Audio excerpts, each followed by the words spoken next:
আজকে আমি 3টা রুটি খাবো। ওরে বাবা, এত ক্ষুধা! আচ্ছু! নাফিজ, হাঁচি দিলে কি বলতে হয়? ভুলে গেছি। হাঁচি দিলে বলবে ধম আলহামদুলিল্লাহ। আলহামদুলিল্লাহ। খুব ভালো। এখন আমরা কি বলবো?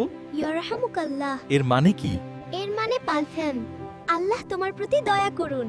আচ্ছু! আলহামদুলিল্লাহ। ইয়ারহামুকাল্লাহ। বন্ধুরা, তোমরাও হাঁচি দিলে বলতে ভুল করবে না, আলহামদুলিল্লাহ।